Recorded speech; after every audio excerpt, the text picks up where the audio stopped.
अस्सलामुअलैकुम वरहमतुल्लाहि वबरकातुहू। प्यारे दोस्तों, आशूरा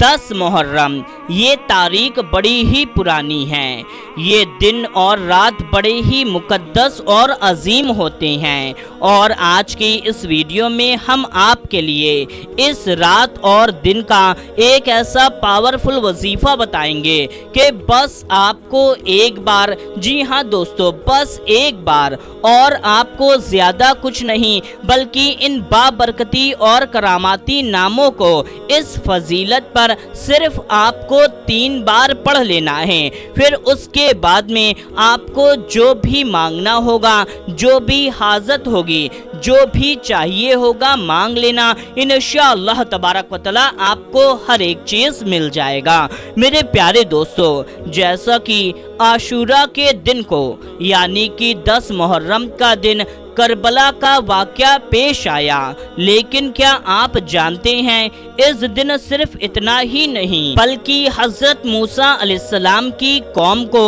फिरौन के जुल्म से नजात मिला। हज़रत इमाम हुसैन की शहादत का वाक़या तो पेश आया, लेकिन इस दिन हज़रत नूह अलैहिस्सलाम की कश्ती किनारे लगी थी और इसी दिन हज़रत आदम अलैहिस्सलाम की तौबा कबूल हुई थी और यही आशूरा के दिन हज़रत यूनुस अलैहिस्सलाम मछली के पेट से बाहर आए थे और इसी 10 मुहर्रम के दिन को हज़रत यूसुफ अलैहिस्सलाम और हज़रत याकूब अलैहिस्सलाम की मुलाकात हुई थी और इसी दिन हज़रत अय्यूब अलैहिस्सलाम को मुकम्मल शिफा मिली थी। और कहा जाता है कि 10 मुहर्रम आशूरा के दिन ही वो दिन होगा कि जब क़यामत कायम होगी। दोस्तों, ये दिन सिर्फ इमाम हुसैन रज़ियल्लाहु ताला अन्हो की शहादत के लिए ही नहीं बल्कि ये दिन बहुत ही मुकद्दस फजीलत और रहमतों वाला दिन होता है कि इस दिन में रोज़ा रखने की भी फजीलत पाई जाती है कि हदीस मुबारक में आता है कि प्यारे आका सल्लल्लाहु ताला अलैहि वसल्लम ने फरमाया कि मेरी उम्मत से पहले और भी उम्मतों पर इसी दिन का रोज़ा फ़र्ज था। इस दिन का रोज़ा रखने की फजीलत ये है कि जो इस दिन का रोज़ा रखता है तो अल्लाह तबारक व तआला उसके पिछले 1 साल के गुनाहों को माफ़ कर देता है। जब नबी करीम सल्लल्लाहु ताला अलैहि वसल्लम मदीना शरीफ तशरीफ़ लाए, देखा ये यहूदी भी इस दिन का रोज़ा रखते हैं तो आप सल्लल्लाहु ताला अलैहि वसल्लम ने फरमाया कि मूसा पर हमारा हक उनसे ज़्यादा है, मगर उनसे थोड़ा अलग दिखाने के लिए आप सल्लल्लाहु ताला अलैहि वसल्लम ने फरमाया, अगर मैं अगले साल जिंदा रहा तो 9 मुहर्रम का रोज़ा भी रखूँगा। इसीलिए सुन्नत ये है कि जब 10 मुहर्रम का रोज़ा रखें तो 9 मुहर्रम का रोज़ा भी साथ में रखें या तो 11 मुहर्रम का रोज़ा रख लिया करें, यानी कि 10 मुहर्रम के साथ में या तो 9 मुहर्रम या 11 मुहर्रम का रोज़ा रख लिया करें, ये सुन्नत है। तो मेरे प्यारे दोस्तों, ये हो गई रोज़े की बात। आइए अब हम अपने वजीफ़े की तरफ चलते हैं। मेरे प्यारे दोस्तों, जो हम आपको वजीफ़ा बताने जा रहे हैं, ये वजीफ़ा ऐसा है कि इस वजीफ़े को हर कोई कर सकता है। इस वजीफ़े को आप 10 मुहर्रम की या तो रात में या तो 10 मुहर्रम के दिन में यानी कि आशूरा की रात में या आशूरा के दिन में इस वजीफ़े को कर सकते हैं। दोस्तों, आपको ज़्यादा कुछ नहीं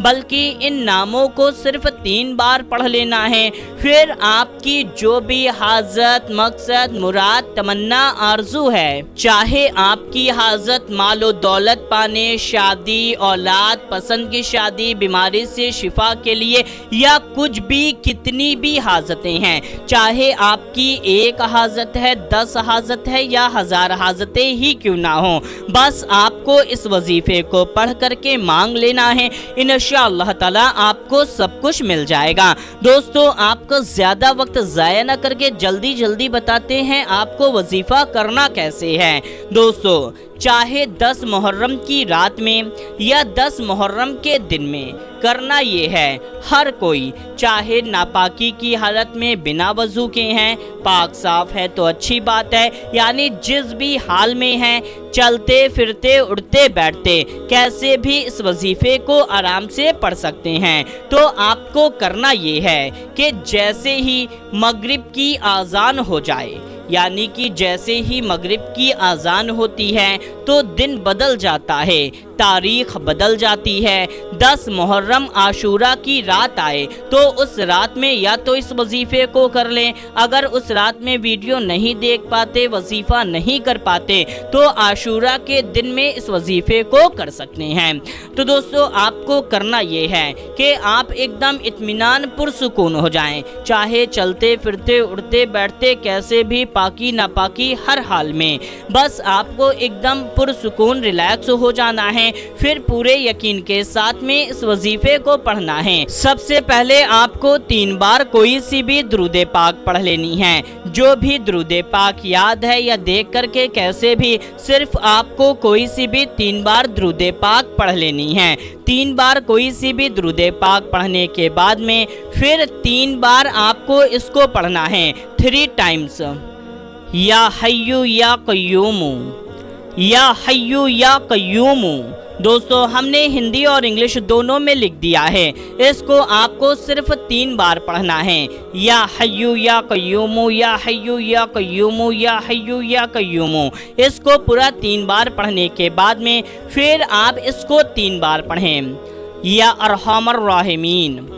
یا ارحم الراحمین۔ اس کو آپ کو پورا کا پورا 3 بار پڑھ لینا ہے، یا ارحم الراحمین۔ اس کو پورا 3 بار پڑھنے کے بعد میں پھر آپ اس کو 3 بار پڑھیں 3 ٹائمز، یا ربنا، یا ربنا۔